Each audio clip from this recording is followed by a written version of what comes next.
후의 단상을 시작하겠습니다. 포스트 휴먼 시대 요한복음 읽기 5번째 강의입니다. 오늘은 요한복음 3장 1절로 21절에 기록된 니고데모 이야기를 다시 읽어보도록 하겠습니다. 3장에 기록된 니고데모 이야기는 갈릴리 가나의 혼인잔치의 이야기보다 훨씬 더 복잡한 맥락을 가지고 있습니다. 가나의 혼인잔치 이야기는 제자들이 함께 목격했던 사건을 기록한 것이기 때문에 주관적인 기록이 가능한 것이었습니다. 그러나 니고데모 이야기는 제자들이 직접 목격한 것을 기록한 것이 아닙니다. 그 만남은 은밀하게 이루어졌기 때문에 예수와 니고데모만 거기 있었을 것입니다. 요한이 이 내용을 기록할 수 있었던 것은 아마도 니고데모에게서 직접 그 이야기를 들었기 때문이었을 것으로 추론해 볼 수 있습니다. 그렇다면 이 이야기는 니고데모의 관점에서가 아니라 요한의 관점에서 기록된 것으로 보아야 합니다.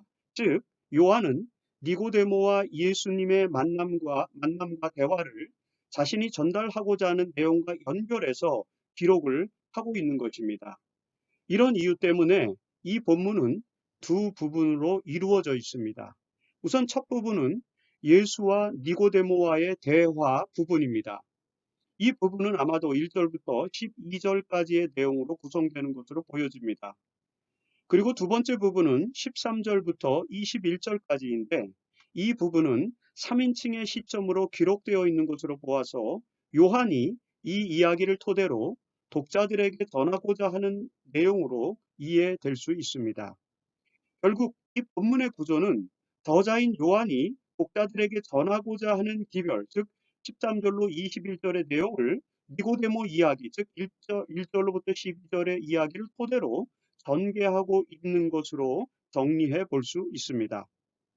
물론 두 번째 부분은 모두 예수께서 하신 말씀으로 기록되어져 있습니다. 그렇지만 그것은 요한이 예수의 말씀을 자신의 문체로 재구성한 것임을 우리는 잘 알고 있습니다. 이런 텍스트의 구조를 이해해야만 요한의 기록 의도를 정확하게 해석해 볼 수 있는 것입니다. 요한복음 3장에 등장하는 니고데모는 누구이며 요한은 왜 이 이야기를 자신의 복음서에 기록했을까요? 우리가 잘 아는 것처럼 복음서에는 유대의 최고 의결 기구인 산헤드린 회의 의원 중 예수의 제자가 된 사람이 두 사람 등장합니다. 하나는 아리마대 요셉이고 또 하나가 바로 니고데모입니다. 아리마대 요셉은 예수의 시체를 빌라도에게서 인계받아서 자신의 돌무덤에 안치한 인물입니다. 마태와 요한은 그가 단순하게 부자였고 예수의 제자였다고 기록하고 있습니다. 그러나 누가는 그가 이 아리마대 요셉이 산헤드린 의원으로 선하고 의로운 사람이었고 또한 하나님의 나라를 기다리는 사람이었다라고 매우 구체적으로 기록하고 있습니다. 아리마대 요셉에 대한 기록은 이것이 전부입니다. 그러나 니고데모의 경우는 좀 다릅니다. 니고데모는 오직 요한복음에만 등장하며 그것도 세 번씩이나 등장하게 됩니다. 요한은 복음서 3장에서 니고데모가 한밤중에 예수를 찾아왔다고 기록하고 있으며 7장에서는 서기 30년대 초 초막절 축제 때 제사장들과 바리새인들이 예수를 체포하고자 했을 때 그곳에서 예수를 체포하고자 하는 판단을 신중하게 해야 한다라고 이렇게 제안하는 내용으로 등장합니다. 그리고 19장에서는 아리마대 요셉이 예수의 시체를 무덤에 안치할 때 모략과 침향을 가져와 예수의 시체에 넣어두는 일을 니고데모가 하고 있다라고 기록하고 있습니다. 이처럼 니고데모는 산헤드린 의원으로서 예수의 제자였음에도 불구하고 다른 복음서에는 전혀 등장하지 않고 오직 요한복음에만 등장하는 인물로 나타납니다. 요한은 왜 니고데모라는 인물을 공개적으로 드러내고 있을까요? 역사적 상상력을 동원해 보면 몇 가지 추론이 가능합니다. 우선 요한복음이 기록될 즈음에 니고데모는 더 이상 존재하는 사람이 아니었을 것입니다. 마태와 마가와 누가가 복음서를 기록할 당시에는 AD 60년에서 70년이 어간에는 니고데모가 여전히 살아 있었을 가능성이 있습니다. 그는 유대 지도자 중 한 사람이었기 때문에 예수의 제자로 활동하면서도 신분 노출을 자제했을 가능성이 있습니다. 그러나 요한이 복음서를 기록할 1세기 말에는 그가 이미 죽었기 때문에 기록으로 남겨도 더 이상 문제가 되지 않았을 것입니다. 아리마대 요셉의 경우는 마가복음이 기록될 당시에 이미 죽었기 때문에 다른 복음서, 즉 마태와 마가와 누가복음에서도 아리마대 요셉에 대한 이야기가 기록된 것으로 이해할 수 있습니다. 또 하나 역사적 추론으로는 니고데모가 요한의 공동체에 상당히 구체적으로 알려진 인물이었을 가능성을 우리가 생각해 볼 수 있습니다. 카톨릭과 동방 종교회의 전승에 의하면 니고데모는 결국 사내들인에서 쫓겨나 그리스도의 복음을 전하다가 유대인들에 의해 순교당했다고 알려져 있습니다. 이 전승의 기초에서 추론해 보면 아마도 니고데모는 공간 복음과 요한 복음이 기록된 시기 중간에 순교당했다고 이해할 수 있습니다. 니고데모의 행적과 순교는 초기 그리스도인들에게 깊은 영향을 주었던 것 같습니다. 2세기 말에 기록된 것으로 추정되는 예수의 재판 이야기를 담은 빌라도 행전에서 니고데모가 아리마대 요셉과 더불어 안나스와 가야바와 레위 지파 사람들에게 예수의 부활을 믿게 하는 내용이 등장합니다. 물론 이 책은 위경서이기 때문에 역사적 사실로 받아들일 수는 없습니다. 그럼에도 불구하고 예수의 재판과 죽음과 부활 과정에서 니고데모가 사내들인 의원들에게 그리스도의 부활을 대변하고 있는 내용을 담고 있기 때문에 아마도 니고데모의 이후 행적의 실마리를 우리에게 찾을 수 있게 해준다고 볼 수 있습니다. 이 책과 함께 4세기 말에 편찬된 니고데모 복음서, 이 빌라도 행전을 포함해서 확대된 책인데, 이 니고데모 복음서에는 니고데모의 역할에 대한 역사적 상상력을 가져다 줍니다. 이런 서적의 진위 여부와 상관없이 우리는 니고데모가 결국 순교당했다는 정통 기독교의 전승을 진지하게 생각해 볼 수 있습니다. 요한의 공동체는 이런 일련의 내용들을 알고 있었던 것 같습니다. 그래서 요한은 그의 복음서에서 당시의 교인들이 궁금해하는 니고데모에 대한 이야기를 복음서에 포함시켜서 유대의 최고 지도자들도 예수의 메시아 되심을 믿었다는 사실을 강조하는 것으로 해석해 볼 수 있습니다. 이제 이런 역사적 추론과 그 이해를 바탕으로 요한복음 3장에 기록된 니고데모와 예수와의 대화 내용을 읽어보겠습니다.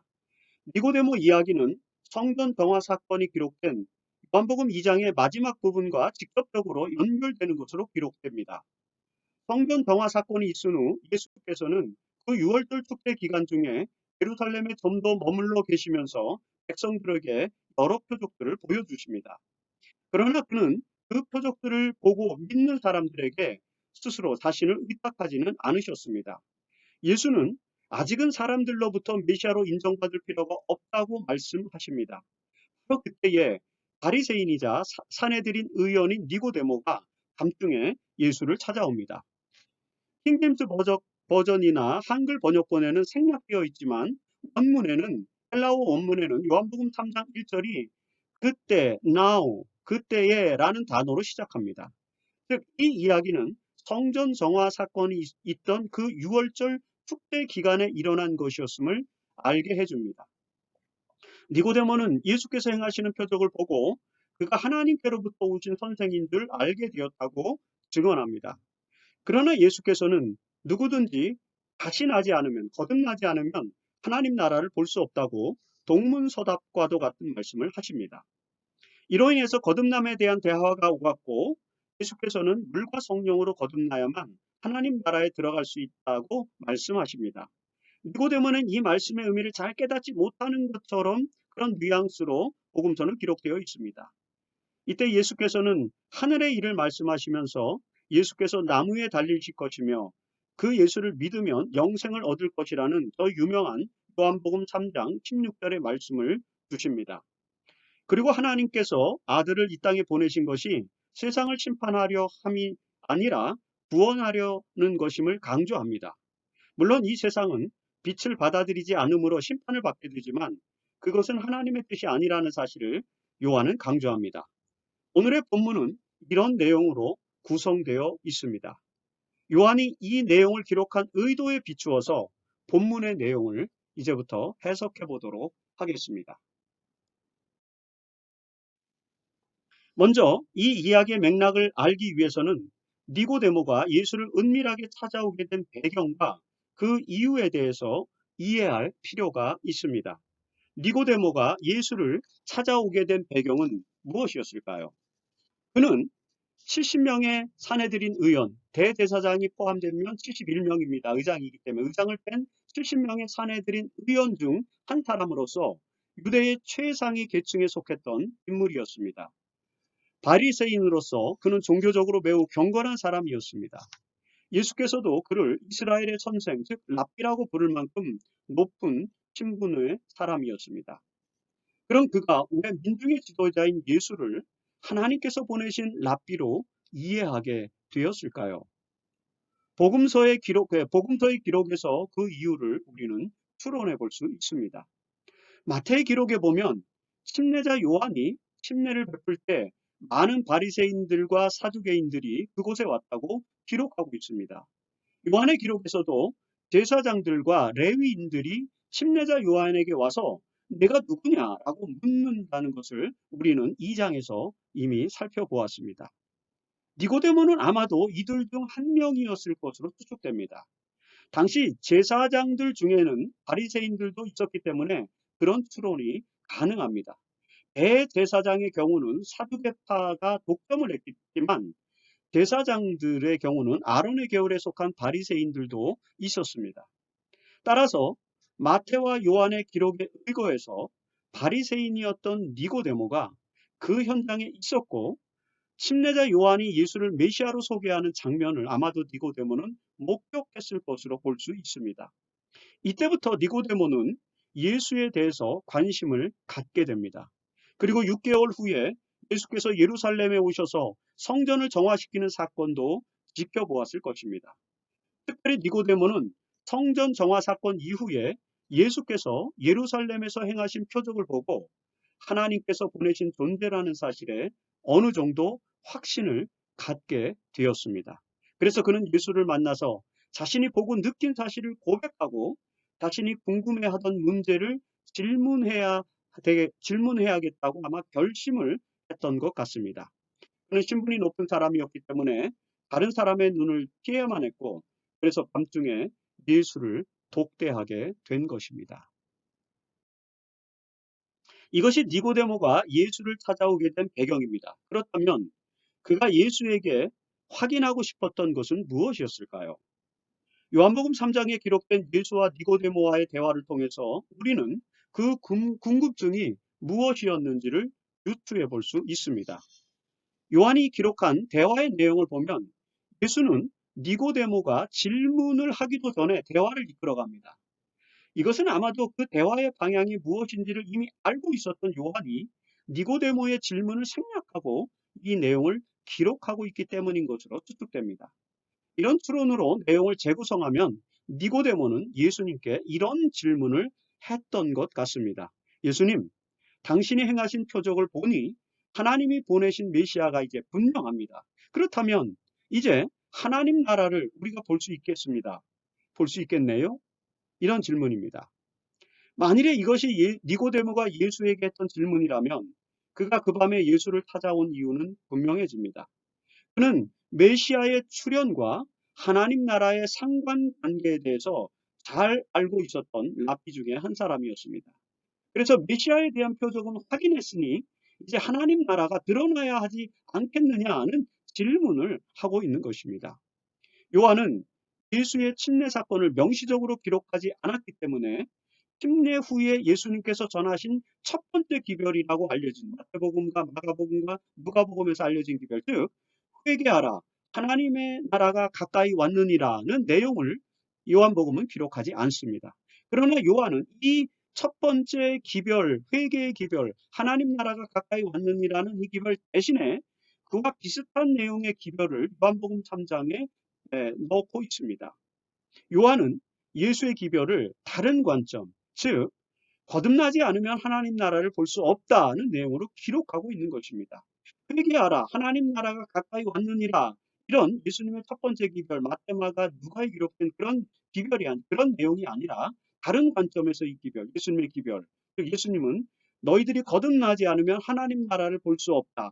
거듭나면은 하나님 나라를 볼 수 있다. 이런 기별을 전하고 있다라는 방식으로 요한은 기록하고 있는 것입니다. 이런 기록상의 특징을 비교해 볼 때 니고데모가 예수께 묻고 싶었던 것은 바로 하나님 나라와 관련된 것이었음을 미루어 짐작해 볼 수 있습니다. 요한복음 3장의 니고데모 이야기는 바로 그의 방문 배경과 이유를 토대로 분석할 때 그 의무를 구체적으로 이해할 수 있게 되는 것입니다.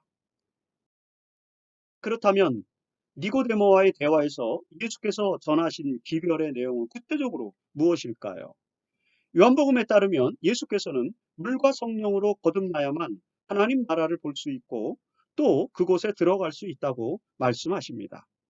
여기에는 거듭남과 하나님 나라에 대한 중요한 가르침이 포함되어 있습니다. 공간복음서의 저자들은 예수께서 침례 요한과 동일하게 회개하라 천국이 가까이 왔느니라는 기별을 예수님께서 전파하기 시작했다고 기록합니다.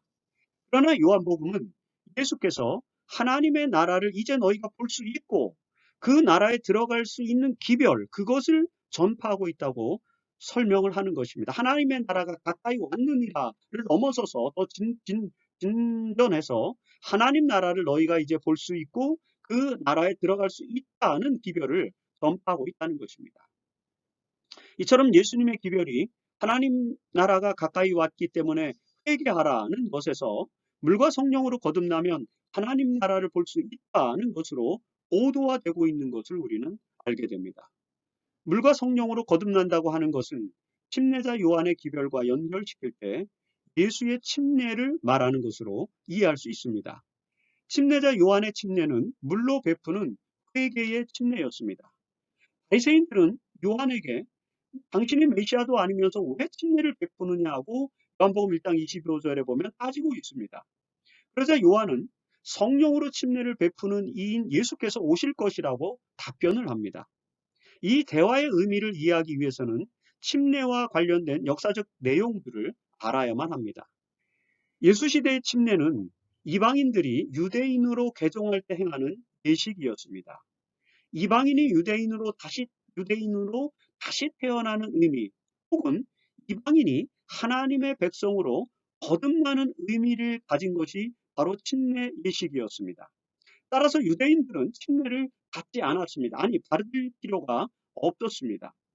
그런데 요한은 유대인들에게 침례를 베풀고 있는 것입니다. 그리고 그의 침례는 회개의 침례로 불렸습니다. 즉 자신의 죄를 회개하고 하나님의 자녀로 다시 정결하게 살아가는 표로서 침례를 베푼 것입니다. 이런 회개의 침례는 에세네파의 전통에서 나온 것이었습니다. 에세네파는 사두개파, 바리새파, 열심당, 헤롯당 등과 더불어서 당시 유대 사회에 존재한 분파 중에 하나였습니다. 에세네파의 이론으로 알려진 침례자 요한은 하나님 나라가 가까이 왔기 때문에 회개해야 한다고 강조하면서 유대인들에게 침례를 베풀고 있는 것이었습니다. 다시 말해서 요한의 침례는 하나님 나라를 고대하는 사람들의 회개의 표시였던 것입니다. 이런 상황을 고려할 때 바리새인들이 요한에게 던진 질문, 즉 당신이 메시아도 아니면서 왜 침례를 베푸느냐 하는 질문을 우리는 이해할 수 있게 되는 것입니다. 바리새인들의 질문은 하나님의 나라를 세우는 자가 침례를 주어야 한다는 암시를 내포하고 있습니다. 그래서 침례자 요한은 성령으로 침례를 베푸느니 곧 하나님의 아들인 예수가 그렇게 할 것이라고 답변합니다. 이미 언급했듯이 니고데모가 그 장소에 침례자 요한이 그런 대화를 했던 장소에 니고데모가 있었다면 요한복음 3장의 대화는 분명하게 이해할 수 있습니다. 니고데모는 예수께 똑같은 질문을 지금 던지고 있는 것입니다. 그는 예수님께 이렇게 질문합니다. 6개월 전에 침례자 요한의 증언도 그렇고 또 최근에 당신께서 예루살렘 성전에서 말씀하시고 보여주신 표적의 내용도 그렇고 당신은 분명히 하나님께로부터 온 존재인 것 같습니다. 그렇다면 당신이 하나님 나라를 세우는 자입니까? 니고데모의 질문입니다. 이 질문에 예수께서는 물과 성령에 의해 위로부터 난 자, 즉 거듭난 자는 거듭남이라는 뜻은 다른 말로 위로부터 난 자라는 뜻입니다. 거듭난 자는 하나님 나라를 볼 수 있다고 답변하십니다. 니고데모를 포함해서 유대인들은 침례가 가지는 예식적 의미 때문에 거듭남을 단순히 육신적 신분의 변화, 즉 이방인에서 유대인으로 출생 신분의 변화로만 이해를 했습니다. 그러나 예수는 하나님 나라는 육신적 신분이 아닌 영적 신분의 변화로 갈 수 있는 곳임을 강조하고 있습니다. 니고데모는 그날 밤 침례에 담긴 문자적 예식에 함의된 영적인 의미를 이해하고 예수가 하나님 나라를 세우는 메시아 되심을 믿고 따르는 존재가 되었습니다. 그는 예수와의 대화를 통해서 성령으로 거듭나는 것의 의미와 하나님 나라의 의미를 깊이 이해하게 되었던 것입니다. 우리는 이 대화 속에서 우리도 이제 이 대화 속에서 그 의미를 깨달아야만 합니다. 예수와 니고데모와의 대화 이야기를 마친 후에 요한은 자신의 의도에 따라서 예수의 가르침을 연결해서 기록을 하고 있습니다. 그 가르침이 언제, 어디에서 누구를 대상으로 한 것이었는지는 알 수 없습니다. 요한은 아마도 그 내용이 니고데모와의 대화와 연관되어 있다고 판단한 것 같습니다. 예수의 가르침은 13절부터 시작됩니다. 그 내용은 이렇게 요약됩니다. 인자로 명명된 예수는 하늘에서 내려온 자이며 그가 출애굽의 광야에서 들려진 뱀과 같이 장대에 달리실 것인데 이는 그를 믿는 사람들을 구원하기 위함이다. 인자는 하나님의 특별한 아들로서 이 땅에 오신 독생하신 하나님, 요한복음 1장 18절에는 그런 표현이 있습니다. 독생하신 하나님이기 때문에 그를 믿으면 심판이 아닌 영생을 얻게 될 것이다. 그를 믿지 않으면 심판을 받게 된다는 것은 그가 심판하시기 때문이 아니라 빛이 나타나면 어둠이 자연스럽게 사라지는 것처럼 빛이신 하나님의 독생자를 믿지 않으면 어둠을 사랑하는 자는 이미 심판을 받게 된 것이다. 라는 그런 내용입니다. 이 내용은 요한복음 1장의 내용을 반영하고 있습니다. 독생자, 빛, 어둠과 같은 단어들은 요한복음 1장에서 사용된 단어들입니다. 이처럼 요한은 1장의 이야기를 반복하여 물과 성령으로 거듭난 자들의 증거가 무엇인지를 설명해 주고 있습니다. 그것은 바로 믿음입니다. 요한복음 1장에서부터 3장까지의 내용에서 요한이 가장 빈번하게 사용하고 있는 단어는 믿는다라는 단어입니다. 요한복음에는 믿음이라는 명사는 거의 등장하지 않고 믿는다라는 동사의 형태로 등장하고 있는 것이 매우 특징적입니다. 요한복음 1장 12절에서 그를 맞아들인 사람들 곧 그 이름을 믿는 사람들에게는 하나님의 자녀가 되는 특권을 주셨다고 기록합니다. 1장 50절에서는 나다나엘에게 내가 너를 보았다고 해서 믿느냐? 이것보다 더 큰 일을 내가 볼 것이다 라고 말씀하십니다. 2장 11절에서 예수께서 자기의 영광을 드러내시니 그의 제자들이 그를 믿게 되었다라고 기록합니다. 2장 23절에서는 많은 사람이 그가 행하시는 표징을 보고 그 이름을 믿었다. 그러나 예수께서 그들에게 몸을 맡기지는 않으셨다고 기록합니다. 그리고 3장 15절에서 그를 믿는 사람마다 영생을 얻게 하려는 것이다 라고 기록한 후 저 유명한 요한복음 3장 16절의 말씀 즉 이는 그를 믿는 사람마다 멸망하지 않고 영생을 얻게 하려 하심이라고 기록합니다. 요한복음 3장 18절에서도 그를 믿는 자는 심판을 받지 아니할 것이라고 기록합니다. 이처럼 요한은 거듭남의 증거로 믿음의 행위를 강조하고 있습니다. 물과 성령으로 거듭난 사람들은 하나님 나라를 볼 것인데 그들은 예수를 하나님의 독생하신 아들로 믿게 될 것입니다. 빛으로 이 세상에 오신 하나님의 아들을 믿는 것이 물과 성령으로 거듭나는 것, 즉 위로부터 나는 방법임을 강조함으로써 니고데모가 가진 의혹을 해결해주고 있는 것입니다.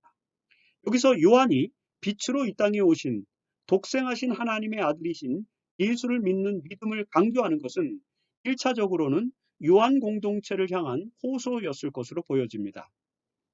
당시 유대인들과 로마인들은 노모스, 즉 율법이나 법률이 이스라엘이나 로마 제국을 세워준다고 생각하고 있었습니다.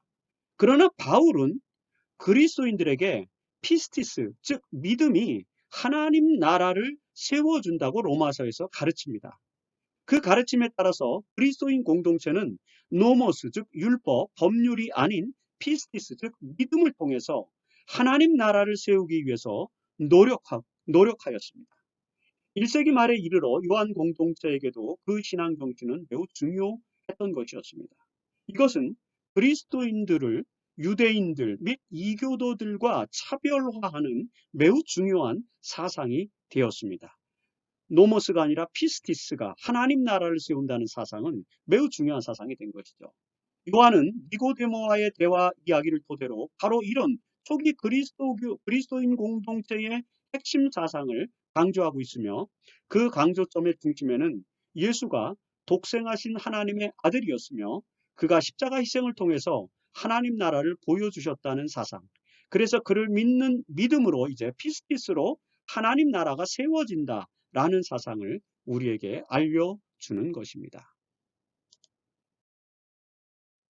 1세기 그리스도인 공동체가 강조했던 이 사상을 21세기 포스트 휴먼 시대에는 어떻게 읽을 수 있겠습니까?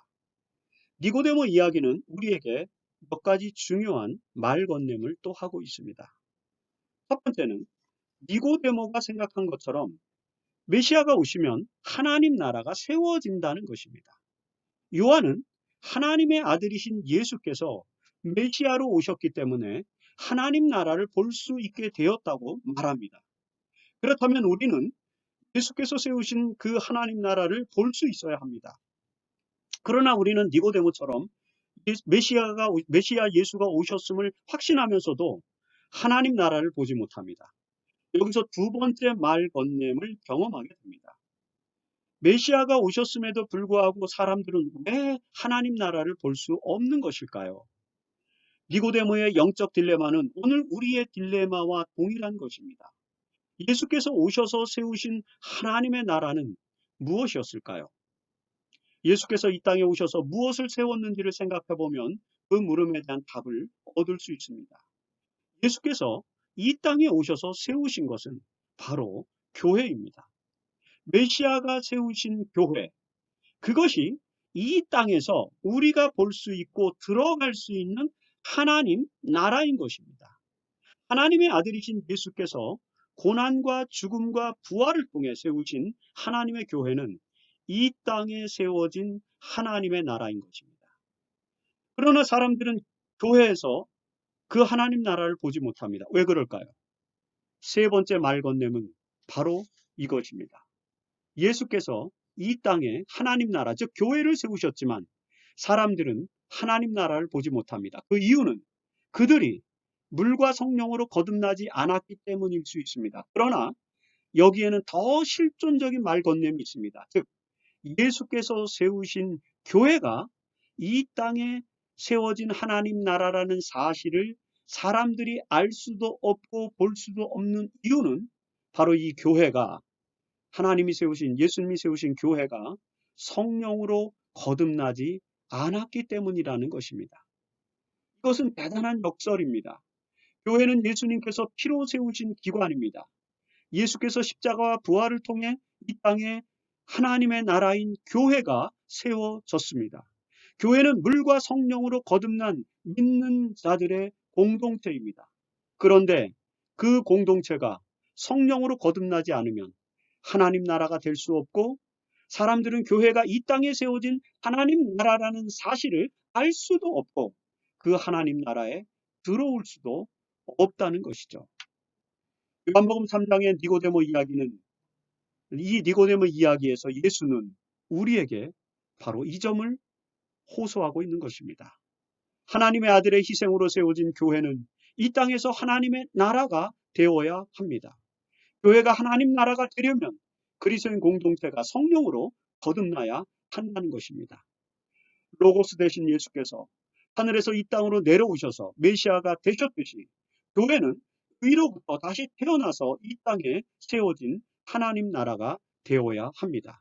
이것이 21세기를 살아가는 우리가 요한복음 3장의 니고데모 이야기에서 다시 읽어야 하는 가르침이라는 것입니다. 모쪼록 요한복음을 읽는 독자들이 예수님께서 이 땅에 세우신 하나님의 나라가 교회였다는 사실을 다시 한번 인식하고 그 교회를 하나님의 나라로 만들기 위해서 성령으로 거듭나는 경험을 갖게 되는 그런 귀한 축복이 있기를 바라면서 5번째 강의를 마치도록 하겠습니다.